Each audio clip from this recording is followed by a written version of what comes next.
जोहार झारखंड, जय झारखंड। सबसे पहले आप तमाम झारखंड वासियों को मेरा सत सत नमन, कोटि कोटि नमन। आपने इस युवा को इतना हिम्मत देने का काम किया, इतना प्यार, इतना समर्थन और इतना समर्पण आपको मिला कि आज पूरे राज्य में कहीं अगर कोई चर्चा का विषय है तो आपका लाडला बेटा, आपका छोटा भाई, आपका टाइगर जयराम महतो पूरे राज्य में चर्चा का विषय है। ये आपका प्यार है, ये आपका आशीर्वाद है। तो चलिए विषय को लंबा ना ले जाते हुए सीधा बात करते हैं। बहुत सारे सवाल आपके जहन में होंगे, बहुत सारे सवाल हमारे आलोचकों के जहन में होंगे, बहुत सारे सवाल गांव के चौपाल से उठ रहे होंगे। उन सवालों का मैं खुद से सवाल भी पूछूंगा और उन सवालों का उत्तर भी देने का काम करूंगा, क्योंकि मेरे पास मीडिया आज नहीं है। सबसे पहली बात, चलिए आपको शुभकामनाएं कि मेरा नॉमिनेशन एक्सेप्ट हुआ है। 4 पेपर मैंने भरा था, जिनमें 3 पेपर को सेलेक्ट किया गया है। एक र्यूमर आया कि नहीं, अंतिम पेपर को सेलेक्ट किया गया है और 3 पेपर रिजेक्ट हुए हैं, जो कि सत्य नहीं है। 3 पेपर सेलेक्ट हुए हैं, 1 पेपर रिजेक्ट हुआ है। अब रिजेक्ट क्यों हुआ है, थोड़ा सा कारण बता देते हैं, कि बहुत सारे लोग कहने लगे कि पढ़े लिखे नौजवान और गलती कर रहे हैं। तो एक बात क्लियर आप जान लीजिए कि नॉमिनेशन फॉर्म वकील भरते हैं, और जो वकील रहे या कोई रहे, सबसे पहले उनका धन्यवाद। कुछ त्रुटियां हो जाती हैं, मानवीय भूल हो जाती हैं। तो समस्या ये थी जिस फॉर्म को रिजेक्ट किया गया कि उसमें हस्ताक्षर यानी नाम, वोटर आईडी का पार्ट नंबर, सीरियल नंबर किन्हीं और का था और हस्ताक्षर किन्हीं और का बाय मिस्टेक इसलिए हुआ था क्योंकि हमने लगभग 2-3 दिनों में 5 बार हम लोगों ने पेपर में केस के सिलसिले में रिजेक्ट किया था, काटकूट किया था, क्योंकि नया नया केस हमें मिलता जा रहा था और नया नया फॉर्म बनता जा रहा था और बार बार फिर प्रस्तावकों का साइन लेना पड़ता था। तो स्वाभाविक है, बार बार जब चीजें घटित होंगी तो कुछ त्रुटियां आ जाती है। तो खैर फिलहाल 3 पेपर सेलेक्ट है, 1 रिजेक्ट है, डज नॉट मैटर। 1 भी अगर सेलेक्ट होता है तो उसी से लोग चुनाव लड़ते हैं। अब बात करते हैं उस दिन हुआ क्या था। केस के बारे में सब जानना चाहता है, बहुत सारे लोग मेरी जुबान से जानना चाहते हैं कि सच्चाई आखिर है क्या। क्योंकि एक लोग जो विपक्ष में बैठे हैं, जो आलोचक वर्ग है हमारा, वो एक प्रोपेगेंडा फैला रहे हैं कि यदि जयराम बाबू को इस केस की जानकारी नहीं थी तो फिर उनका हस्ताक्षर केस के एफिडेविट में कैसे आया। तो सबसे पहले मैं आपको क्लियरली बताना चाहूंगा कि 29 तारीख को जिस दिन मेरा नॉमिनेशन पेपर खरीदा गया, मैं कहाँ था पूरा राज्य जानता है। मैं चतरा में श्रीमान दीपक गुप्ता जी के, जो हमारे दल से हैं, उनका नॉमिनेशन था। यानी मैं दिन भर चतरा में था। मेरा फॉर्म धनबाद में, बोकारो में हमारे साथी खरीद रहे हैं और मैं कहाँ, चतरा में। अगला दिन मैं कहाँ था, हजारीबाग में। यानी फॉर्म जो भर रहे थे वो मेरे साथी भर रहे थे। 1 तारीख को मेरा नॉमिनेशन होना था और 2 दिन पहले ही हम लोगों ने फॉर्म लिया था।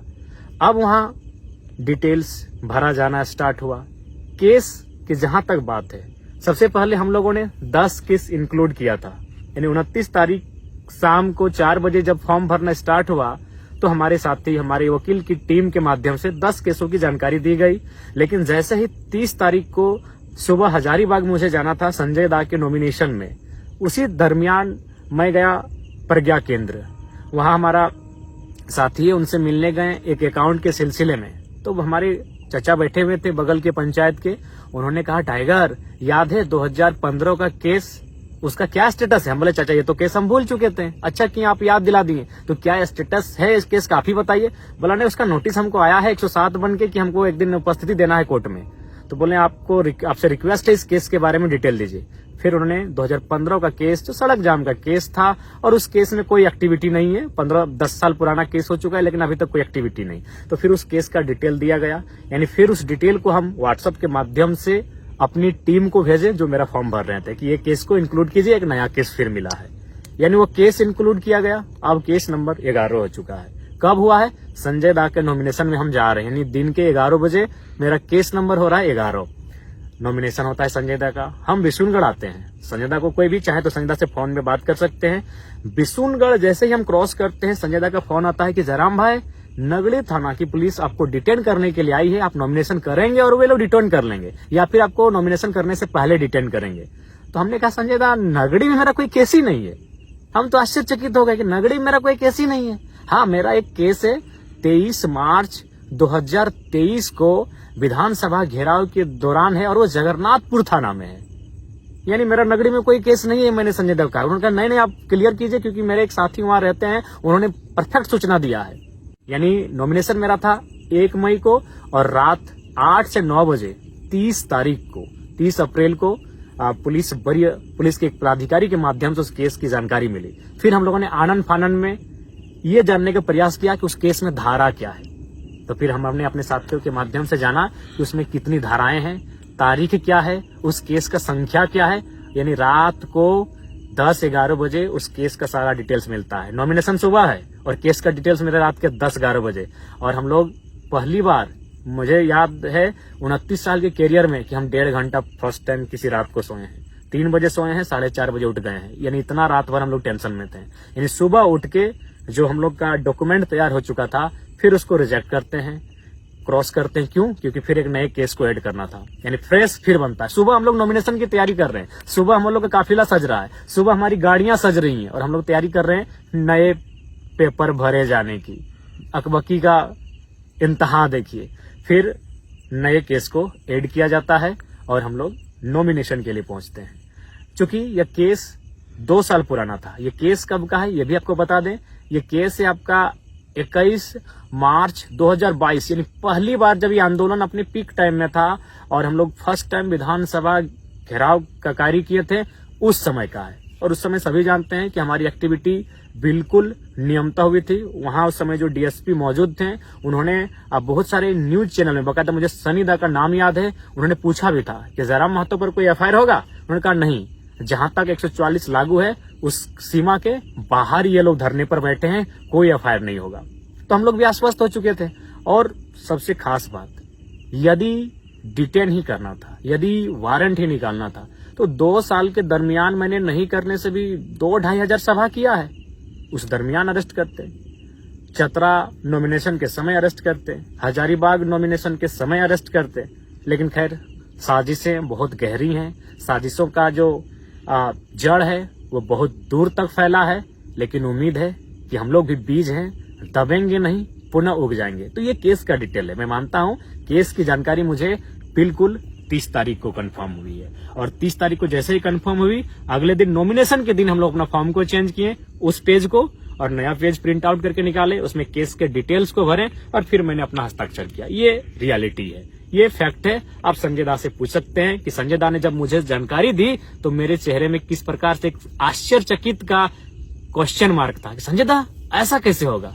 नहीं, मेरा नाम ही नहीं हो सकता है, इतना हम कॉन्फिडेंट थे। तो ये केस का मैटर। अब एक सवाल ये आ रहा है, भाग गए, फरार हो गए। मैं आपसे पूछना चाहूंगा कि भागने का अर्थ, भागने की को कैसे आप परिभाषित करेंगे। मान के चलिए हम किसी नदी के बीचों बीच हैं और नदी के जो पानी है, उस पानी को जिम्मेवारी मिली है कि जयराम महतो को घेर कर रखना है।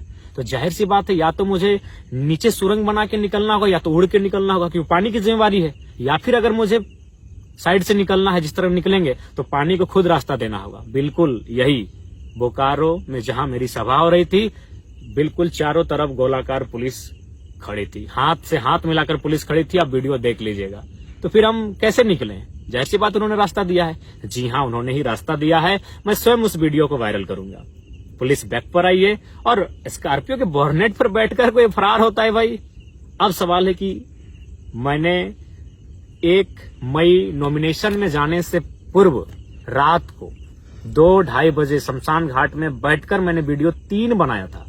एक वीडियो में यह संदेश दिया था कि मुझे पूर्ण आशा है कि मेरा अरेस्टिंग हो जाएगा, अरेस्टिंग होने के बाद फलाना कार्यकारिणी केंद्र अध्यक्ष होंगे। मैंने ये भी उस वीडियो में घोषणा किया था, क्योंकि मुझे भी पूर्ण आशा था कि मुझे डिटेन कर लिया जाएगा। इसीलिए आनन फानन में 3 सेटों को भरा गया, क्योंकि पूर्ण आशा थी कि डिटेन करेंगे ही करेंगे। लेकिन वहां तक, डीसी चैम्बर से बाहर निकलने तक मैं बहुत उत्सुक था कि मुझे अरेस्ट करें। उसके बाद सभा तक, संबोधन के बाद तक मेरी इच्छा थी, मेरी दिल्ली इच्छा थी कि प्रशासन मुझे अरेस्ट करे। लेकिन परिस्थितियां वहां बिल्कुल विपरीत थी। परिस्थितियां क्या थी? बहुत सारे लोग पेट्रोल लेकर थे कि आत्मदाह कर लेंगे। बहुत सारे लोग हिंसक और उग्र स्वभाव रूप धारण कर चुके थे। वीडियो फुटेज आप देखे होंगे। यानी मैंने इसलिए वहां से निकलना उचित समझा। मैं निकला हूं, फरार नहीं। मैं बार बार कहूंगा क्योंकि आप मेरा स्टेटमेंट अंतिम क्या था याद होगा कि एसपी साहब माफ कीजिएगा, भीड़ की भावनाओं का सम्मान कीजिए, डिटेन किसी और दिन कीजिए। ये मेरा अंतिम शब्द था कि एसपी साहब माफ कीजिएगा, भीड़ की भावनाओं का सम्मान कीजिए, डिटेन किसी और दिन कीजिए। और हम वहां से निकल गए। क्या आज हम घर निकलते हैं? बाद में इस विषय पर बात करेंगे। क्यों? 1.5 लाख की भीड़ और पुलिस कितनी थी? 1,500। क्या पुलिस में सामर्थ्य था कि हमें वो डिटेन कर लेते बिना किसी हो हंगामे के, बिना किसी उपद्रव के, बिना किसी मुठभेड़ के? पॉसिबल नहीं था। 1.5 लाख की भीड़, 1,500 पुलिस, अनहोनी अप्रिय घटना घट जाती। संभवतः अगर हमें डिटेन किया जाता, अभी कौन पब्लिक, भाड़े की पब्लिक नहीं थी, प्रेम से आई हुई, समर्पित भाव से आई हुई, इस नौजवान को चाहने वाली पब्लिक, 45 डिग्री के तापमान में अपने खर्चे से आने वाली पब्लिक अपने चहते बेटे को अपने सामने अरेस्ट होते हुए बिल्कुल भी नहीं देख पाती। पता नहीं बोकारो का विधि व्यवस्था उस दिन क्या होता, पता नहीं बोकारो की परिस्थिति उस दिन क्या होती। कहीं कुछ अप्रिय हिंसक घटना न घट जाए, इसलिए मैंने बिल्कुल स्कॉर्पियो के बोर्नेट से कहा कि एसपी साहब माफ कीजिएगा, भीड़ की भावनाओं का सम्मान कीजिए, डिटेन किसी और दिन कीजिए। आप चाहे तो उस सभा में मौजूद तमाम मीडिया रिपोर्टर से पूछे, तमाम पुलिस के पदाधिकारियों से पूछे या जनमानस से पूछे। मेरा यही अंतिम स्टेटमेंट था, क्योंकि आसान नहीं था भीड़ को नियंत्रण कर पाना, आसान नहीं था मुझे वहां से डिटेन करके ले जाना। क्योंकि आप भी जानते हैं, आप हमें पसंद करें या ना करें, मैं ये अपने आलोचकों के लिए और विपक्ष के लिए कहना चाहूंगा, लेकिन ये आपको मानना होगा, आज लोगों के आशीर्वाद ने मुझे झारखंड का जन नेता बनाया है। आज 45 डिग्री के टेम्परेचर में लोग बिना अपना खर्च से गए थे, और आप एनडीए और यूपीए के प्रत्याशी कितने लोग अपनी मर्जी से गए थे और कितने लोग साधन जुटाने के बाद गए थे नामांकन रैली में, ये बताने की आवश्यकता नहीं है। गांव में चर्चा है कि टेम्पो में कई रुपया दिया गया था और बोलेरो वालों को कई रुपया दिया गया था और दिन भर रहने का कई रुपया दिया गया था। ये किसी से छुपा नहीं है। मैं कह रहा हूँ 10%, 15-20% गए होंगे उनके भी रैली में, जो उनके नजदीक के लोग हैं, जो उनके समर्थक हैं, लेकिन मैक्सिमम लोग भाड़े से लेकर गए थे, ये आपको मालूम है। तो ये बिल्कुल परिस्थितियां सामान्य नहीं थी कि हम वहां से डिटेन कर लिए जाते। मैंने यहां तक वीडियो आप किसी चैनल में देखिएगा कि डीएसपी साहब से हम कान में बात कर रहे हैं। ये कौन सा तरीका है कि भागने वाला आदमी डीएसपी से ऐसे कान में बात कर रहा हो? हम बोर्नेट पर बैठे हैं और डीएसपी साहब बगल में। हम उनको क्या कह रहे थे कान में पता है? कि सर या तो पिंडराजोड़ा थाना में हमको डिटेन करने का मौका दीजिए या तो पेटरवार में दीजिए। यहाँ से पॉसिबल ही नहीं कि आप हमको पकड़ के ले जाएंगे। यहाँ उपद्रव हो जाएगा, यहाँ अप्रिय घटना घट जाएगी, क्योंकि पब्लिक का मूवमेंट गजब का है। भावनाओं में भी है, आंखों में आंसू भी है और आंखों में अंगारे भी हैं। और मुझे लगता है बोकारो आज जल जाएगा। इसीलिए विधि व्यवस्था को मेंटेन कीजिए, डिटेन किसी और दिन कीजिए। और बिल्कुल स्कॉर्पियो के बोर्नेट से मैं निकला हूँ। उसके बाद फिर मैं नीचे बैठा और निकलते रहा। बिल्कुल पुलिस चारों तरफ थी भैया। भागना मतलब कि उड़ के जाते तो भागा मानते, नीचे सुरंग बना के जाते तो भागा मानते। चारों तरफ पुलिस है, वहां से हम कैसे पार होंगे? तो किसी ने हाथ छोड़ा होगा अपना, किसी ने रास्ता दिया होगा। हो सके हमारे चाहने वाले ऊपर पुलिस के लोग होंगे, संभावना है। तो हम तो उनके बीच से निकले हैं।